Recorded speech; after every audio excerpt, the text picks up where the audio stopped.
Welcome to the deep dive. Today, we're opening up the source material on a novel that just practically vibrates with intellectual frustration. Yeah.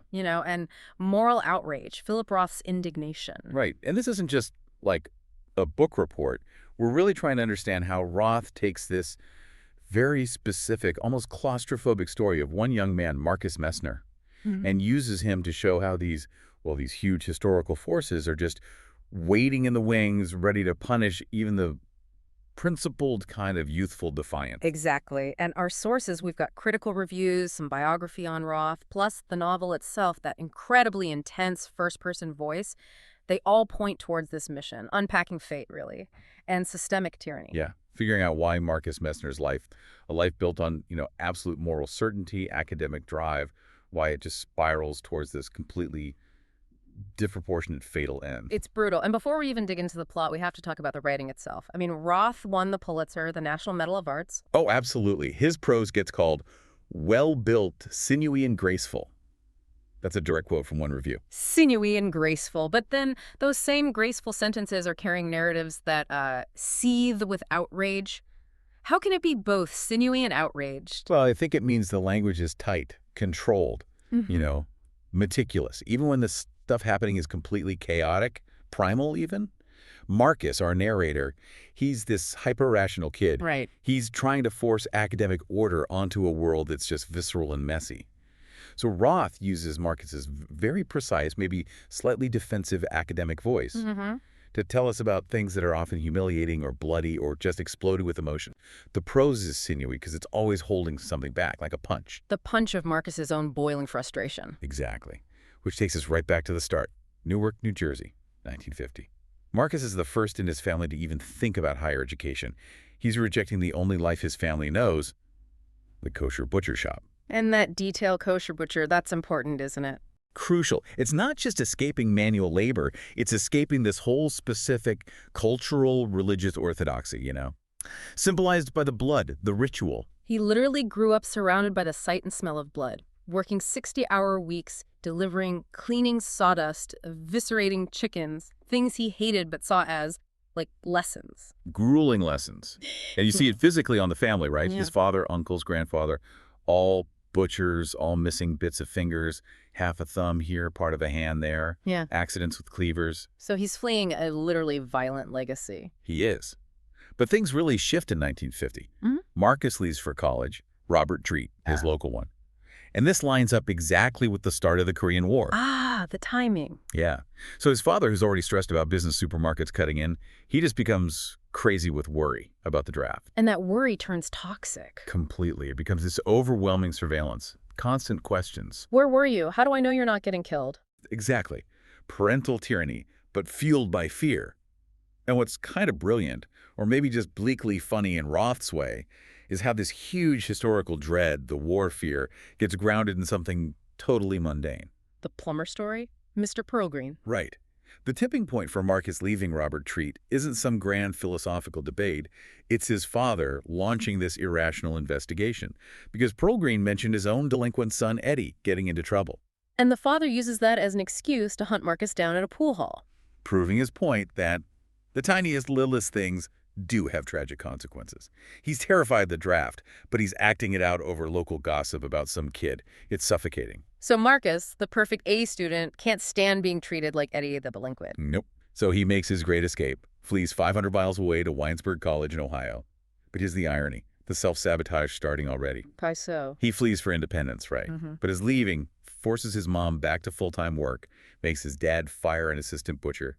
The financial strain is immense. Ah, so he's traded one kind of dependency for another. Precisely. His freedom now completely depends on getting straight A's. Perfect grades to justify their sacrifice. He's swapped the tyranny of his dad's anxiety for the tyranny of his own ambition. And he gets to Winesburg, and it looks like the dream, doesn't it? Oh, yeah. Picturesque. Yeah. Like a Technicolor college movie musical, he says. Everything Newark wasn't. But just beneath that surface? A new kind of rigid orthodoxy. Overwhelmingly white Christian campus, strict rules about girls' curfews, no cars for most students, and mandatory chapel. 40 times you had to go. It's like the intellectual version of the kosher shop he just fled. Exactly. He runs from the cultural straitjacket of Newark straight into the suffocating wasp propriety of 1950s Ohio. And this collision plays out immediately in his rooming situation. Right, he starts with 3 Jewish roommates, but that's not what he came for. No, he wants independence, intellectual adventure. So first he ends up with Bertram Flusser. The drama major. Yeah. Loud, mocking Jewish junior. Described later as a gargoyle and queer as a $3 bill. Flusser is just expressive chaos, reciting lines, blasting classical music. He plays Beethoven, right.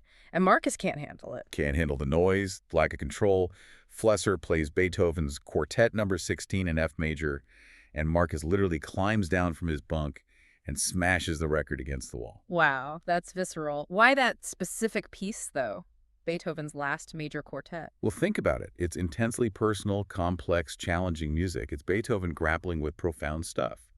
And Marcus, who craves simple, clean, A-grade certainty, he can't tolerate that kind of messy, complex expression. So his intellectual rebellion just erupts physically. He destroys art because he can't control it, like his father with the cleaver almost. It's a disturbing parallel, isn't it? So he flees the chaos of Flusser for silence, moves in with Elwin Ayers Jr. The opposite extreme. Totally. Non-Jewish engineering senior. Silent, utilitarian, obsessed with his 1940 LaSalle car. Marcus says living with him is like living alone. Perfect solitude for his mission. His mission being those A's. Straight A's.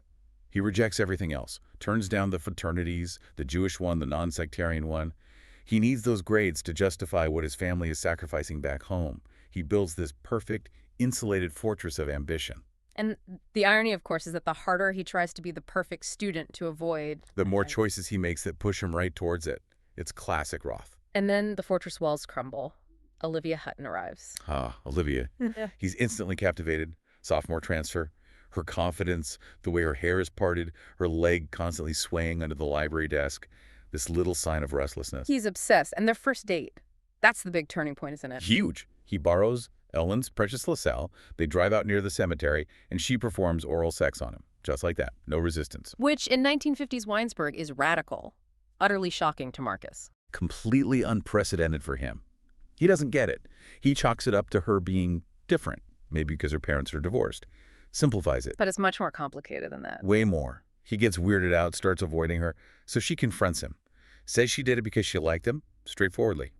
I wanted to give you that. And then she drops the bombshells. Yeah. Reveals her actual history, not just different. She was suspended from Mount Holyoke for alcoholism, spent 3 months institutionalized at the Menninger Clinic, and she shows him the scar on her wrist from a suicide attempt with a razor. Wow. So she's not just rebellious, she's deeply wounded. Exactly. And here's where Marcus's own contradictions really show. He's Mr. Atheist, Mr. Intellectual Nonconformist, right? But faced with a girl who's actually lived through the messy reality of that kind of nonconformity, that kind of pain. He flinches. He recoils. He wants the idea of rebellion, maybe, but he fears the actual emotional vulnerability, the chaos she represents. He's trying to keep his rational bubble pure, and she's real pain. Real pain, real complexity. And just as he's processing this, his two worlds, Newark and Winesburg, collide. Tragically. Through his mother. She visits him in the hospital. He has an appendectomy. Emergency appendectomy, yeah. His mother comes, and she's distraught. Says his father is getting worse, mentally unstable, maybe dangerous. Oh, no. And she makes him a deal, a terrible deal. She won't divorce the father, won't leave him destitute, if Marcus promises to cut off all contact with Olivia. She sees Olivia as dangerous. Fundamentally damaged. A risk. A girl so wounded as to do such a thing is not for you, she tells him. Not for the family's golden boy, their only hope. And Marcus agrees. Immediately. To save his mother, maybe save his father, he sacrifices his independence, his connection with Olivia, for his family's stability. A huge moral compromise. And no sooner has he made that compromise than he faces the institutional reckoning. Dean Caldwell calls him in. The embodiment of Winesburg tradition. Former athlete. Stern face. Exactly. The meeting is supposedly about Marcus changing rooms so often, but the real issue, mandatory chapel. Marcus hasn't been going. 40 times required. And he's an atheist. A passionate one. And having just given up Olivia, he decides this is where he draws the line. No compromise on his intellect. He just launches into it. Citing Bertrand Russell. Why I am not a Christian. calls belief in God a fairy tale for children, fights Caldwell tooth and nail on principle. But what's fascinating is what's going on inside his head. What's that? While he's arguing with the dean, he's inwardly singing the Chinese national anthem. Arise, ye who refuse to be bond slaves. His personal indignation is literally channeling global revolution in his mind. That's incredible. And then the physical eruption. Oh, it's horrific. The stress is too much. He vomits violently all over Caldwell's office. Lands on the rug, the chair. And most symbolically, right on the framed photo of the 1924 Winesburg football team. He's literally defiled the sacred tradition Caldwell represents. The butcher's son. Right. The kid used to blood and guts. His pure intellectual rebellion ends in this primal, messy physical act. Couldn't be more symbolic. And the fallout is immediate and brutal. He goes back to his room. And finds Flusser, his old roommate, has had his revenge. Vandalized everything. His clothes are drenched in dried sperm. A one-man bacchanalia, Roth calls it. The chaos Marcus fled has finally destroyed his last bit of order. Just awful. But the worst is yet to come from Caldwell. Yes. Marcus learns Olivia had a complete nervous breakdown, taken away in an ambulance. And Caldwell, seeing Marcus's earlier volatile behavior in the hospital report, jumps to a conclusion. He accuses Marcus of getting her pregnant. Falsely accuses him, which is the ultimate cruel twist, isn't it? Marcus just sacrificed Olivia to keep his promise to his mother, and now he's being punished for supposedly harming the very girl he gave up. The injustice is staggering. He just explodes, tells Caldwell, fuck you again. There's a last-minute attempt by Sonny Kotler, the Jewish fraternity leader, to get him a chapel proxy, cover his absences. But it's too late. Damage done. He's expelled. Summarily. And expulsion in 1951, with the Korean War raging. Means the draft. Immediately. The systemic tyranny his father feared from the start finally gets him. So Marcus Messner ends up in Korea. On Masker Mountain, Central Korea. He's killed March 31st, 1952, bayoneted during a Chinese assault, 3 months before his 20th birthday, 11 months before the armistice. God. And the final detail Roth gives us the sound of his death. It's absolutely chilling. The sources confirm it. The attacking Chinese soldiers were blaring their rallying cry over bugles. Don't tell me. The exact line Marcus was singing in his head while arguing with Dean Caldwell, "Arise, ye who refuse to be bond slaves." Oh my God, it connects everything. His private fury, the global violence. It seals it. His death is the disproportionate result, as one critic put it, of his most banal, incidental, even comical choices. Fighting a roommate, falling for a troubled girl, refusing chapel. And the consequence is a bayonet in Korea. Roth drives home how ruthless history, how ruthless these systems of rectitude can be towards youthful defiance, no matter how principled you think you are. It really makes you think about that era, the 1950s. That tension between conformity and freedom was so palpable. Why should we, care about this story today? Well, because that pressure Marcus felt, the pressure to achieve, to fit a certain mold, dealing with those intense parental expectations, that's not just a 1950s thing, is it? It's pretty universal. True. Roth is asking us, what's the real cost of sticking to your principles when maybe a little compromise, a bit of tactical thinking might save you? And for Marcus, the cost was literally everything. But then Roth gives us that final historical kicker, that last piece of irony. What happens at Winesburg later? In 1971, 20 years after Marcus died fighting the system, there's an uprising at Winesburg. Peaceful this time. And they succeed. In doing what? Abolishing mandatory chapel. Getting rid of the strict parietal rules. The very things that caused Marcus so much grief that led to his expulsion and death. So the changes he fought for, died for, essentially. They just happened 2 decades later, seemingly without much fuss. Exactly. It arrives too late, and maybe too easily. It leaves you wondering, what did that mean?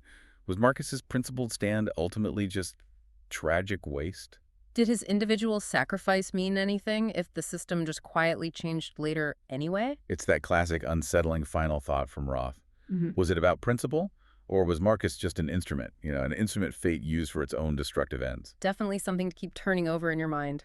Thank you for joining us for this deep dive into Philip Roth's Indignation.